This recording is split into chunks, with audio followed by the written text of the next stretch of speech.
Voice. Music, talk, and nothing but business with your hosts, Chris Nanolini and Mick Michaels.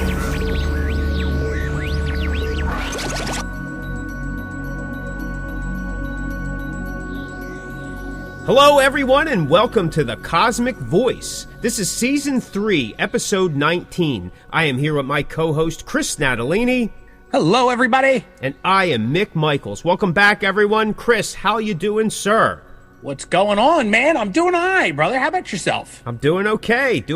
One day at a time. Having a good time with it each and every step of the way. That's it, man. That's it. We're moving right along here. We're at show episode 19, whatever they call it, show episode 19.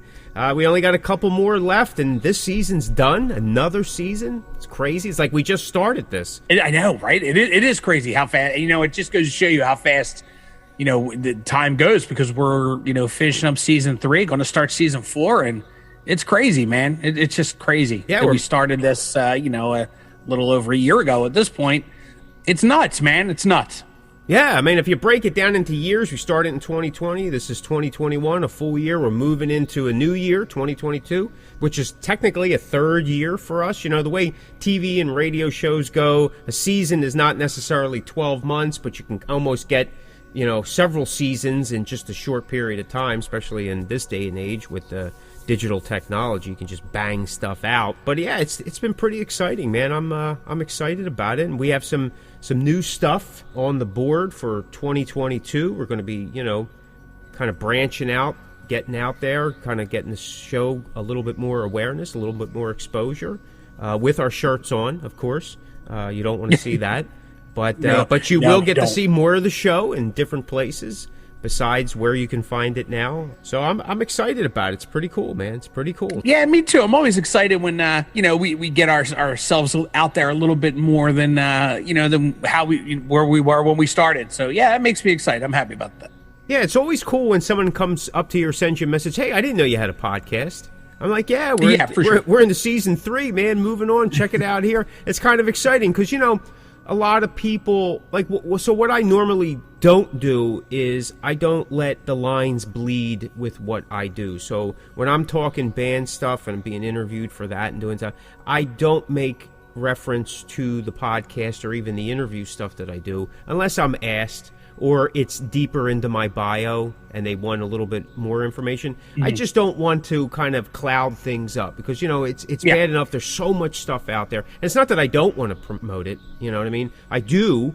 However, like I said, I don't want to cloud things because, everybody's fighting for just a little bit of that pie. And, in this time of the year as we're near the holidays, pie is in great demand. I just have a tendency I don't do it. And that's why I think sometimes a lot of people will come back and go, I didn't know that you did that. I didn't know you were involved. So it's always kind of a plus. To me, I look at it as a plus because now I have the invitation to promote it. And sometimes doors open or, some new awareness is found. So, we've talked about as a band, as an artist, we try to find one fan at a time or we make one like at a time for Facebook or whatever that is. And kind of doing it here with the podcast as well, we're walking our talk in a sense, right? We're not doing one thing on one side of the coin and then something on the other side of the coin because that gets confusing. So try to keep things in sync the best I can. You know what I mean? That's right. Hey, we made a couple of top 5 Spotify podcasts on some people's personal listening pages. Yeah, 2021 was a good year for the podcast, and as the world started to kind of come back to center, I'm pretty excited about it. I'm looking forward to 2022, very hopeful, and I think that the world as a whole is looking just to, get things moving again in the right direction. I think they're tired of taking steps back or being reminded about taking steps back. We can be cautious. We can be vigilant. We can be smart, but let's continue to move forward. That's how wars are won, buddy. That's how wars are won. That's right. Pushing on. And with that, we'll get to start the show. So tonight's topic is internet radio. Is it an artist friend or foe? Let me say that again. Internet radio. Is it an artist friend or foe?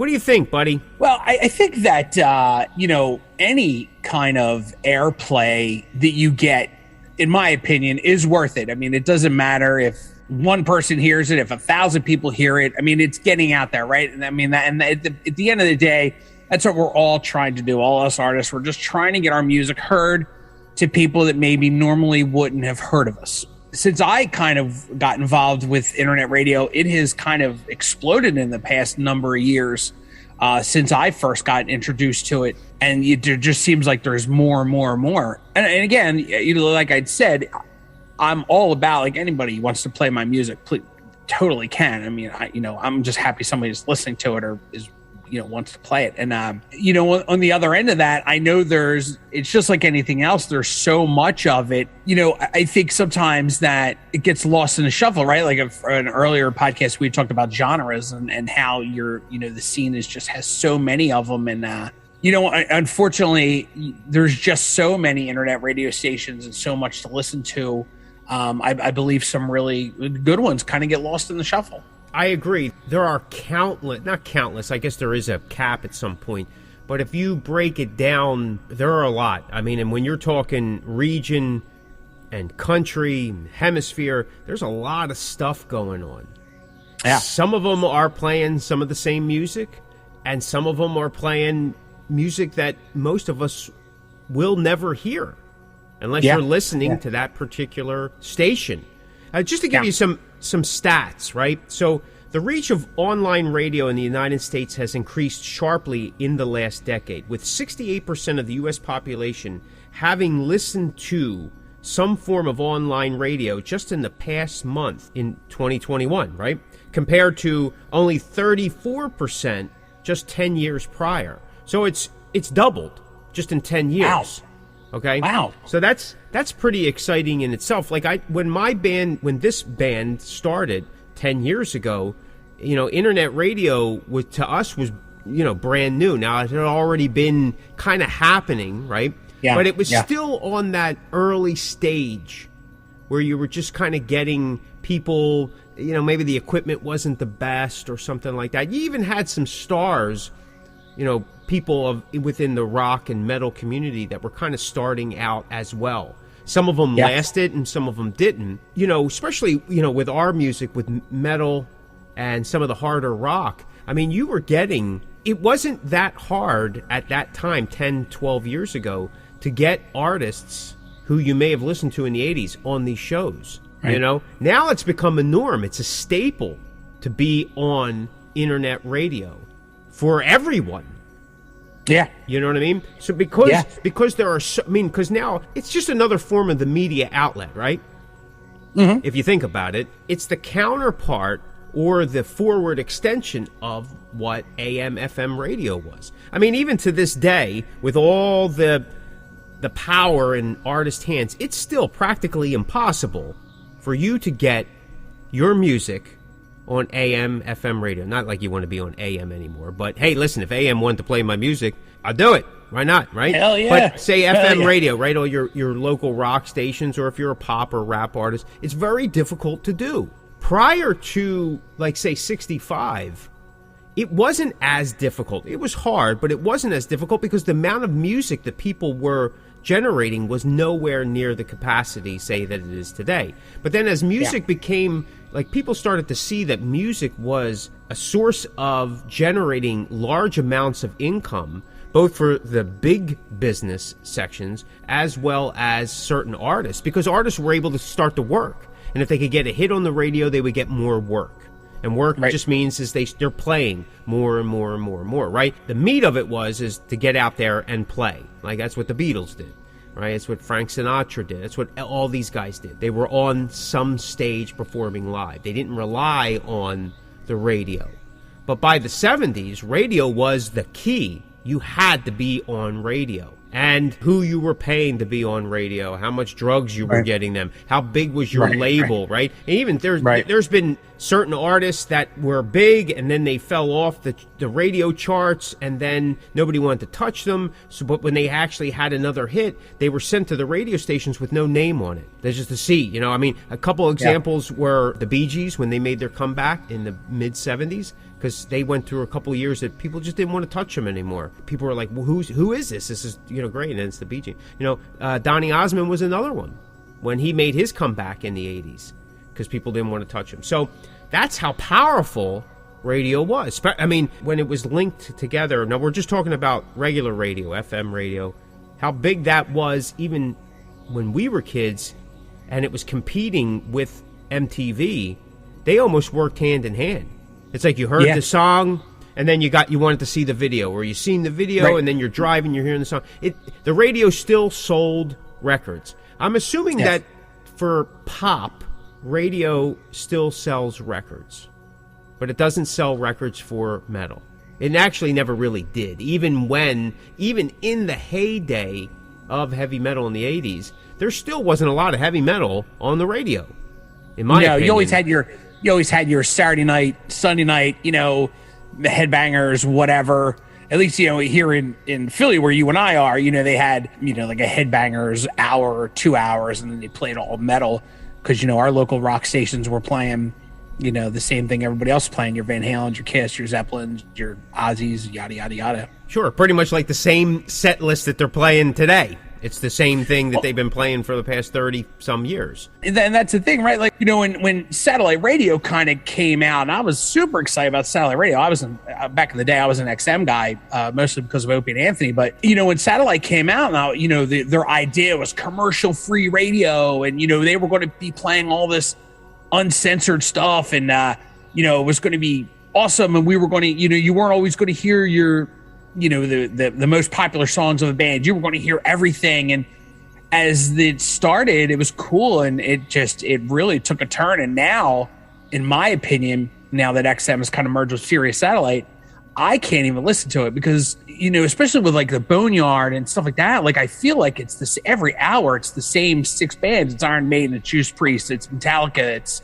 you know, well, Ozzy, because it's Ozzy, you know, like, and Ozzy has his own channel, and then they play Ozzy on every other channel. And you know what I mean? Like, right. You know, there are, at least not on the I guess the music channels, the only commercials there are just advertising other channels. But even your paid channels, like, I know you're a Stern, I know you listen to Stern, but even when Opie and Anthony, towards their end of their run with XM, like it was like commercials. And I'm like, I'm paying for radio that doesn't have commercials. So for me, like internet radio, I was kind of like, oh, finally, like, this is really what it should be, like just people playing music and people popping on the talk, and, you know, being able to express themselves, you know, completely uncensored. And, you know, but as anything else, that gets complicated because then artists, you know, you're not using the right programs, and you have to, you have to put in these codes to make sure the artist gets paid. And it just, you know, it just became it got out of control. Well, yeah, as they started policing the internet more and more, and people started realizing, hey, listen, there's a whole market here that we're not getting a piece of. And that's understandable, right? I get it. For the longest time, purchases on the internet were tax-free, and you almost didn't even have to register, you know, that kind of stuff. But now it's kind of, if you're in that state and purchasing from some seller who's in that same state, you have to pay sales tax, and there's, you know, all this kind of stuff. So, you know, sooner or later, big business gets their hands in it. Listen, that's kind of the way, that's capitalism, right? It's kind of like what we sign on for at some point or another. When it first came out, I was like, oh, this is exciting. I could just listen to exactly what I want to hear all the time. Yeah. When I started for a short time listening to Pandora, that's what I was hoping. Like, I thought, like, oh, you know, I'll just have a Kiss station. I just want to listen to Kiss. That's it. Yeah. But it doesn't work like that. No, it doesn't. You know, so even with, like, you know, Hair Nation and stuff, I've caught it at one point listening to it so often, you heard the same play of songs at, like, say, 2 days later at maybe at 7 o'clock at night. And earlier you heard it 2 days before at 2 p.m. in the afternoon. And they'll play the same set of songs all the time. And you're right. There's certain songs that they'll never seem to play. Certain bands that don't get the same play. And so I guess if that's what draws the people, I get it. But I find myself, like, after a while, it's like, okay, well, let me go hear something else. And it just is something fresh and different. Yeah, but exactly. But like you said, all those music stations or the music numbers seem to do the same thing. And I guess that's where it's at. And there, too, for artists and bands, there's a whole nother thing that's very difficult now to break into. Yeah. It's very difficult. Like, I have my music on Pandora, which took several years to do, because at first you couldn't. And Pandora had this thing that once they rejected you for whatever reason, you were rejected for life, no matter what music you submitted to them. They had this policy, which was crazy. Really? Yeah. It is crazy. Yeah, it just didn't make sense. I think that they finally gotten away with that because because again, it just doesn't make sense. I mean, like, you know what I mean? Like, what if you're like, okay, I get it. What if at one point you're an unknown indie band, you send them some music, they don't like it. 2 years later, you're the biggest band in the world. They're not going to play it? Doesn't make sense. They're not going to play it? Yeah. Right. Doesn't make sense. This is Stephen Piercy from Rat, the Rat Bastard. You're listening to the Cosmick Voice. I guess as more and more, again, we're kind of going through some history here to bring people up to speed, I guess, maybe to bring ourselves up to speed. As more and more power, so to say, fell into the artist's hands, internet radio seemed to be the way to do it. A lot of amateur people, like ham radio, basically wanted to just they wanted to hear the music they wanted to hear. Right. Or they had like, hey, nobody plays the local scene. Let's play the local scene. And that's kind of where it's built up to. Early on, what some of the biggest complaints were, and you could find some of this online, like, was the sound quality, right? Because people were doing it out of their basement or on their kitchen table with very little equipment, out of a slow PC. I mean, you'll still see that today. People that have shows, their PC crashes, they can't do anything, or that they have a problem with the PC, or there's a connection issue, which you don't have, or you don't have regularly with Sirius XM or with your FM radios or some of your bigger types of channel, like iHeartRadio, which is internet radio, but one of the biggest internet radio juggernauts out there. So if you're being played on iHeartRadio, which this podcast is available on iHeartRadio, by the way, that gives you some precedence into the reach that you get. Now, again, that doesn't necessarily guarantee that you're going to get an audience, but it puts you out there for people to find. Right. You know what I mean? So for my band and the music that I do, I mean, internet radio is definitely the thing to do. Oh, yeah.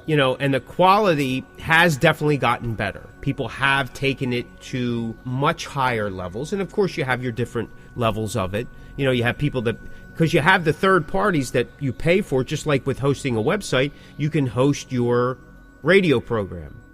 And you were saying it earlier, they now have it so that, because, listen, at one point in time, any internet radio station was playing anybody and everybody's music. Right? Whether you were an indie band or a top band, right? And as things would go, those bands weren't getting paid. So now you have to pay some type of fee if you want to play those particular bands. Now there's stations that don't do that at all. It's indie music, you know what I mean? You have to kind of sign over, a release or put it in the email or say it live on air, you can play my music. So, I mean, in that regards, I mean, is it a friend? Yeah, absolutely. Because what's the alternative? Well, you said it. Your music doesn't get played anywhere. Right. You know what I mean? Right. I do want to talk about the flip side. And again, I'm a fan of internet radio. I use internet radio. If you want to consider this podcast, in a sense, this is internet radio. This is more curtailed and edited internet radio, where we're not playing music. We're talking about stuff. However, I think that the downside of it is it's doing exactly what streaming services do, and they're using the artists to build their brand. And in that regard, they don't pay for the material for those artists. Now, the flip side is that it's almost like the venue and artist argument you have.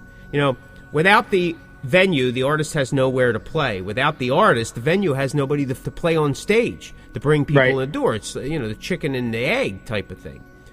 And I think the same thing is with the internet radio stations.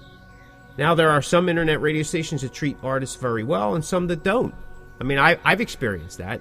Like, they all of a sudden, some of these guys, and again, listen, in any industry, you have the good and the bad. I mean, right? And if you can't speak of one without speaking of the other, then you're not covering the whole spectrum. You got guys in regular radio, FM radio, early AM radio, that became what was called the gatekeepers. They felt that they were more powerful than the record companies themselves because they could make or break an artist. A lot of those DJs had all this power to play songs. That's why these guys were bribed.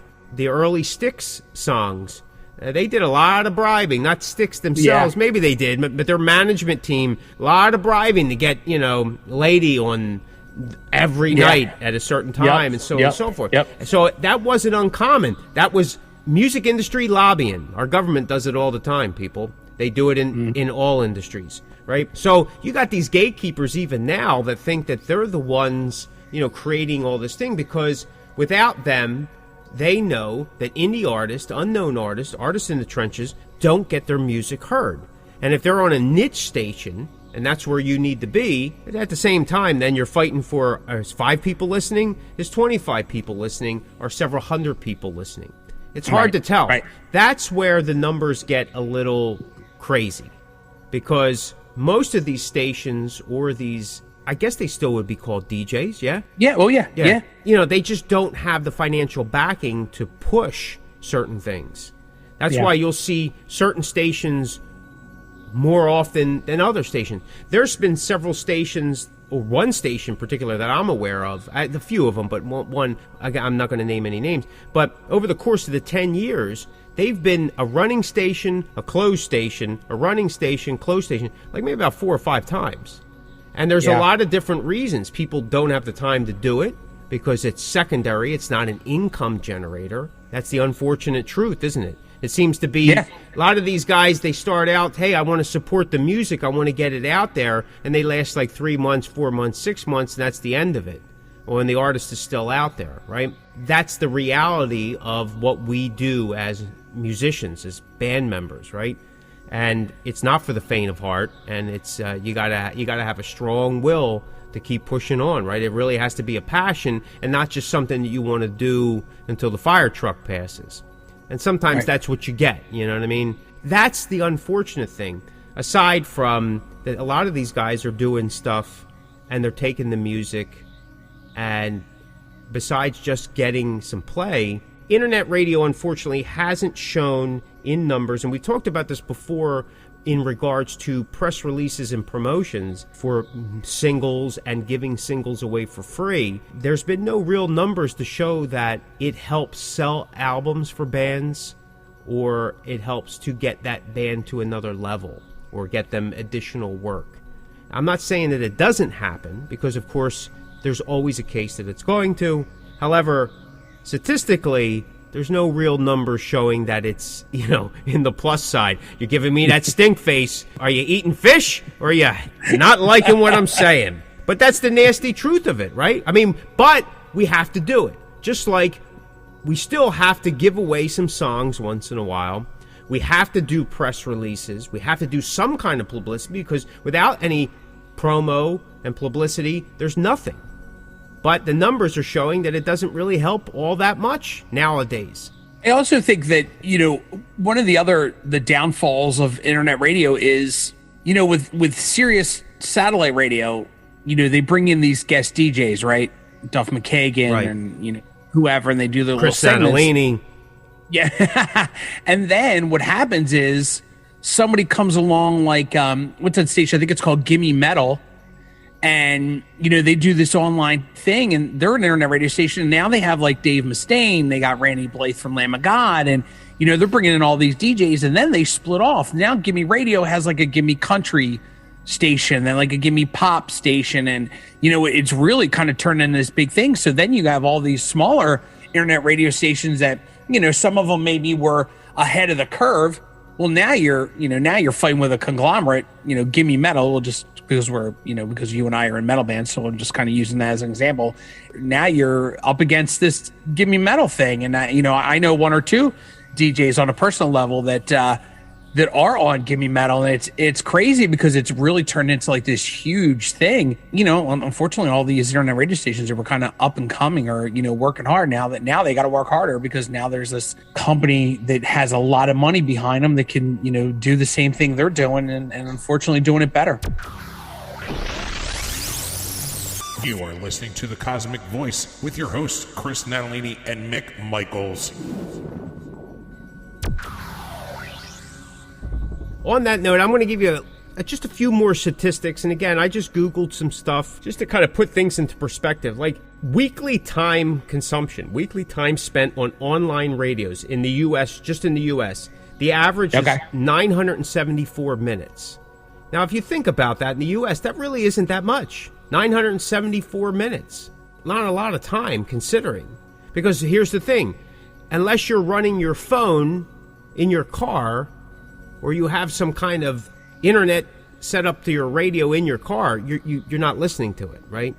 Yeah. So in the younger generation, are they listening to internet radio? That number, as soon as I find it, monthly reach of online radio among U.S. adults ages 35 to 54, 72%. Share of weekly online radio listeners in the U.S., about 62%. Now, again, before I read that, I was thinking that most of the DJs that I'm aware of, and I know a lot of them, they're people who are 35 and above, 40 and above. I don't think I've met anyone who is 26 and below that's doing internet radio. Now, that doesn't mean that they're not. Do you know any? You're also on internet radio.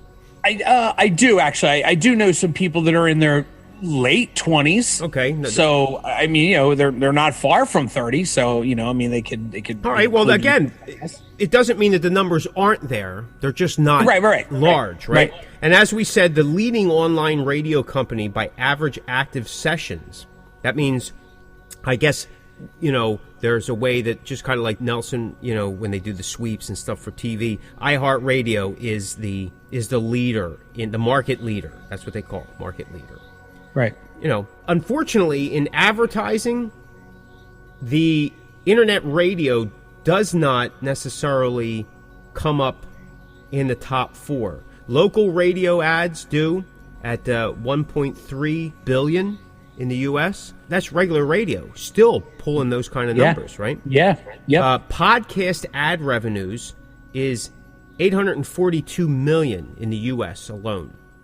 Now, keep in mind that a lot of podcasts services have those sponsorship type of ads. So these companies are paying a certain price to get people to throw their, so they'll buy a package, and then whatever podcast says, I'll take that on, I'll connect it to my they get maybe a couple cents per whatever, because they'll split that money up. Digital advertising for local radio in the U.S. is 1.3 million. So there are people, especially this time of the year with the holidays, there's stations that are playing nothing but holiday music, right?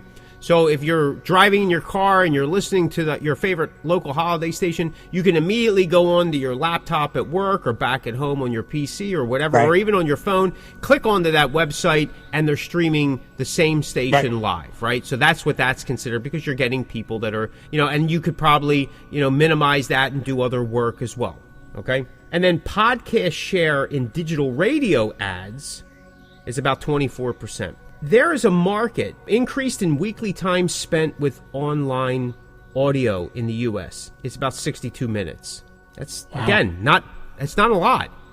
No, it's not a lot. Think about it. Our average podcast is about anywhere from 43 minutes to 50 minutes. So, I mean, our podcast fits in there, and whatever else you want to do with those 12 minutes, guys, that's up to you. But thanks for listening. So, is it really helping us as a whole, as artists? I don't know.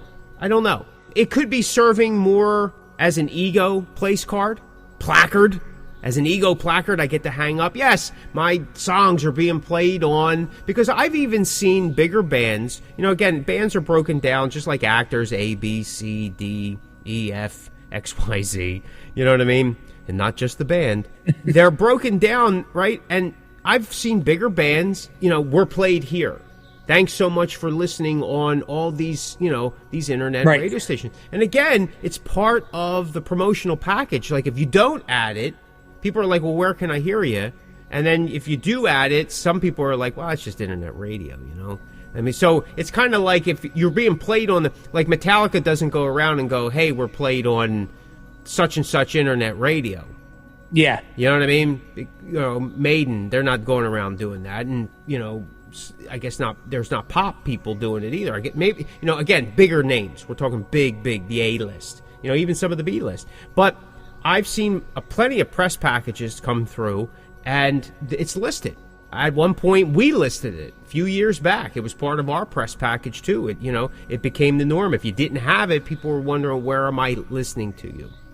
Right. So, but again, the numbers don't show, and I know we're probably just kind of going round and round here, that it's really helping bands in the way that you would hope that it would help, especially as it's the counterpart and or alternative modern day to what your terrestrial radio once was. I don't think it's ever going to reach that type of status. What do you think? No, I think there unfortunately is. I think it goes terrestrial, satellite. I may be wrong. I may maybe go streaming, terrestrial, or you know what, Sirius. I don't know, man. That's streaming, satellite, terrestrial, internet.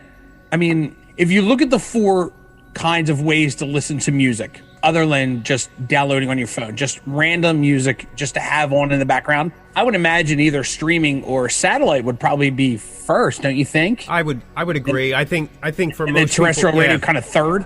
Yeah. I think terrestrial radio is a local, regional thing for people. Now, when we were kids, even young adults, I mean, there were certain radio stations that were key in the Philadelphia area. Yeah. Most of those stations that when we were kids are no longer here. And the biggest rock station that we had in the Philadelphia area is gone. It's been gone. It's an all-talk radio station. Is it all-talk or is it sports? What is it now? It's all sports talk, yeah. Yeah. Yep. And that was a number of years ago. Yeah. So, I mean, we still have one rock station, but I don't listen to it. I haven't listened to it in years. I stopped a long time ago. Is it really rock? I don't know. I couldn't tell you. I mean, don't really, know. Ask Gene Simmons. He would know. I mean, they still have a morning show. I mean, I don't know. Well, because they're still. I mean, even now, there's the morning commute is slowly coming back. It's there again. It's not as bad. It's not as bad as it was pre-COVID, but it's still kind of it's creeping back. And sooner or later, I guess at one point it'll come back again. Because again, if you think about it, it's still cheaper than paying a subscription service or running your data down to nothing in a 2-hour commute or in an hour commute. I mean, right? So regular radio... That literally is the only thing terrestrial radio has going for it in 2021. It is still free. It's still free. It's still free. In the 90s, people said, they're not going to pay for TV, and man, we're paying for TV. I just got HBO Max because they gave me a deal. It's like, I can't pass up on that deal. I'll buy it for a year. And I've been watching it like crazy. I put it on my phone. I watch it when I'm on the treadmill. I already got a bunch of... I mean, again, like I needed another streaming service. Like I got it all in the head.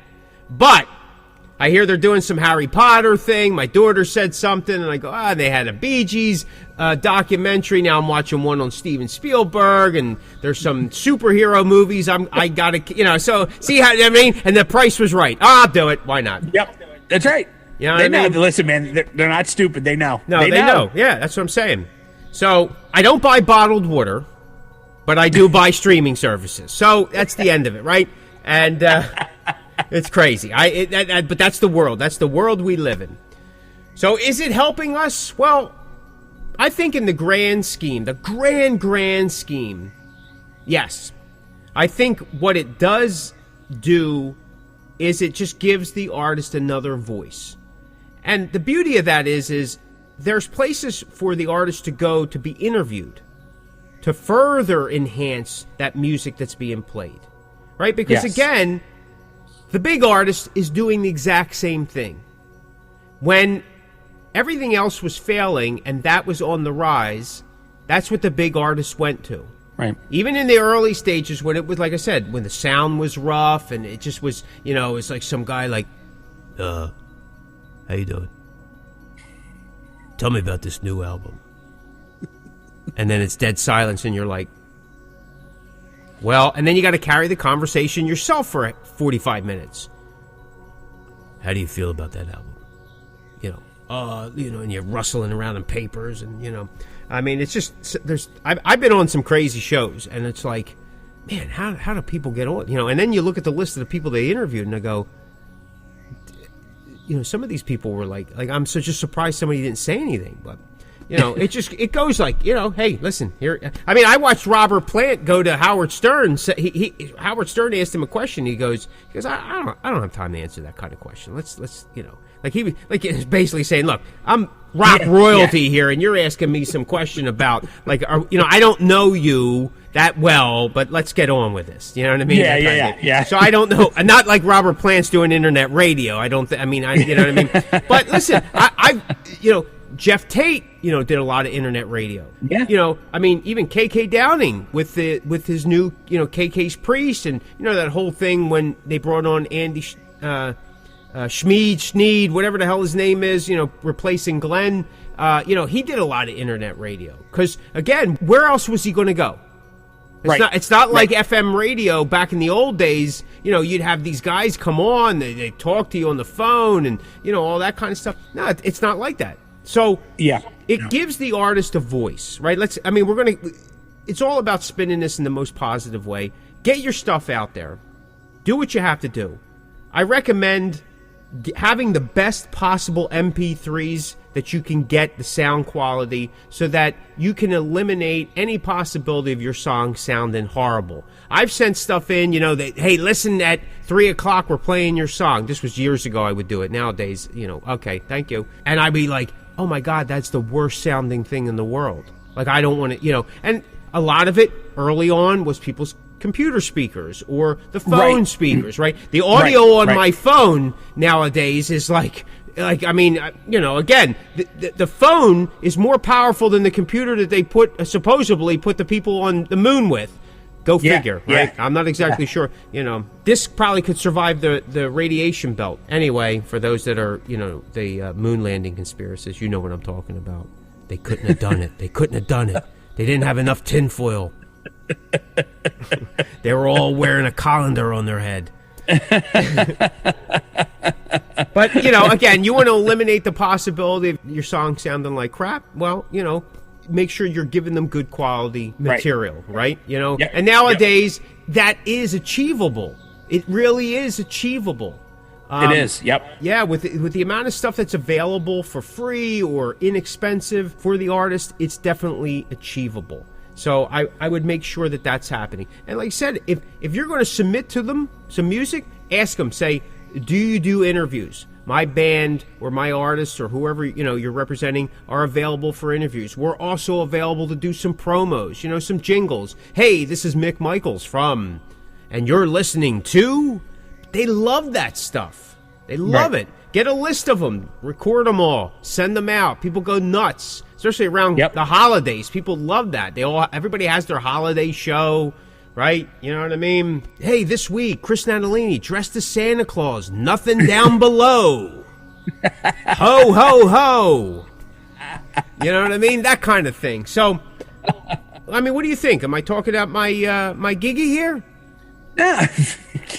No, I agree, man. I think that it is a place to go for the artist because, it's a slim chance to get, I shouldn't say a slim chance, but it's hard to get on satellite radio, get on some of those metal stations. And, you're definitely not going to get on the terrestrial unless your local terrestrial station has a local metal night like they used to do back when, we were younger. Philly had a a loud and local type shows for many years where we all got played. Yeah. And, that's really the only way you're getting on the radio. So if you turn one of these internet radio stations and, like you said, you get an interview on it or, they play your stuff. I mean, that's great because it's getting out there because, where else are you going to go? The hardest thing right now is for people to hear your stuff. You and I have said it many a times on this show during the seasons. And, any way you can get it heard. And if it's internet radio, then that's the way to go because, terrestrial's not happening and satellite radio is,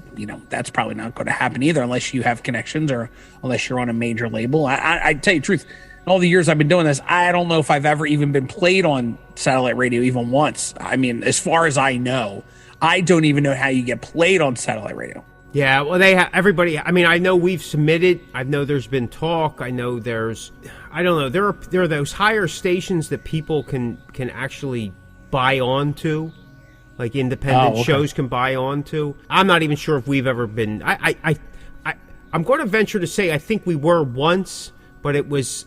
I'm not positive on that. I know I've done some promo for on internet or on satellite radio, but I guess that satellite radio right now is what getting your, especially for metal music, our stuff is what FM radio was during the 70s and 80s, early 90s for us. You know what I mean? It's kind of like that golden goose that most of us will never get to.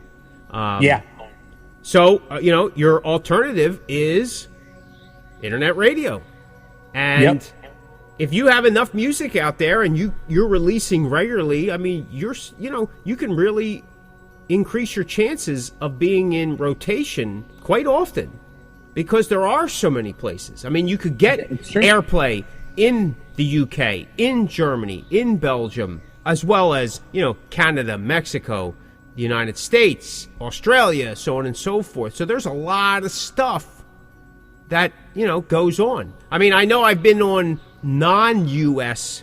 real radio stations, and I'm sure you have been as well. I mean, I've been in Croatia, Norway, Australia, Germany, the UK, even in Canada, stuff down in Mexico. I mean, I've been on U.S. stations, but like you said, actually, in recent years, I was on ZZO, for one of my Christmas songs. Okay. All right. That, and I'm still waiting for that check. However, back in the old days, Loud and Local and and Raw and Live or whatever, all these, different stuff, there was like 3 or 4 stations over the course of, those days in the 80s and 90s that had local shows. And, every one of my bands that were at that time, we had airplay, just like you guys did, and that was like the greatest thing. Of course, you had to wait till 12:30 on a Sunday night, and you remember that? It's coming on. I'm going to press play here. Just let me know. And sometimes if you were the fresh one, you were the last one at 2 minutes to 1. And that's right. Yeah. That's right. Yep. Yeah. Yep. So, but it's happened for all of us. But hey, listen. If that's what we have to take advantage of it. So is it friend or foe? Yeah, listen, everything's got its downside. There's downsides to everything.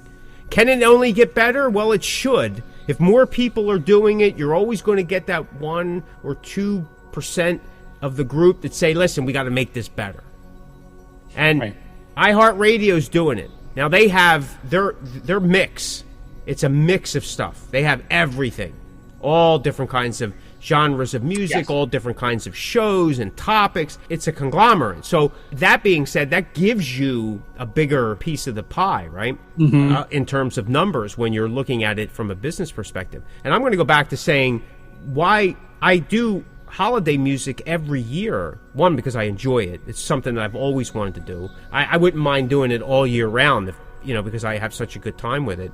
However, I get a lot of airplay on tons of different radio networks, outlets, than I would with just the normal metal music that I do. Yeah. Because it's such a niche. It's such a niche market. And a lot of the DJs, you know it. A lot of the DJs pick what they like. There is no program director that says you have to play these. It's usually personal choice. Yeah. Right? Yeah. And I mean, if I've had music that I sent in and said, listen, it doesn't fit our format. thank you, but it doesn't fit our format, or it's not, whatever the case may be. And that's, and that's the risk that, that you're taking. But there's enough out there, I think, that you could find, and it's, for most of the time, it's not like you have to jump through hoops. Just make sure you tag it properly so they can find it easily, and they don't have, untitled, song 1, unknown. And that usually goes into a recycle bin, and that's the end of that, right? Get the song title, your band's name, if there's an album, and possibly the year. And you'd be surprised at how far it goes. People are excited about that. Because the DJs want to do less work, because the truth of the matter is they're not being paid either. A lot of these guys, just like the bands and artists, are putting the money, they're taking it out of their own pocket to maintain whatever it is that they're doing. And they're trying to sell their brand the best that they can. So, got anything else you want to add? No, man, we've covered it all, brother. We've covered it all. Well, we've covered something. I'm not sure all is the word, but I'll buy it for right now. If you like that, check out some of our other shows at www.thecosmicvoice.com. Step into the Cosmic Verse. Thanks so much for listening. This is the Cosmic Voice. Be sure to check us out at thecosmicvoice.com. Like and follow us on Facebook at The Cosmic Voice. You can find The Cosmic Voice everywhere you listen to online podcasts, like Deezer, Google Podcasts, Apple Podcasts, Spotify, Anchor, Stitcher, and so many more. Okay, folks, that will do it for another episode of The Cosmic Voice. Mick and I would like to say thank you very much for tuning in, and we will see you next week. You're listening to The Cosmic Voice. Music, talk, and nothing but business.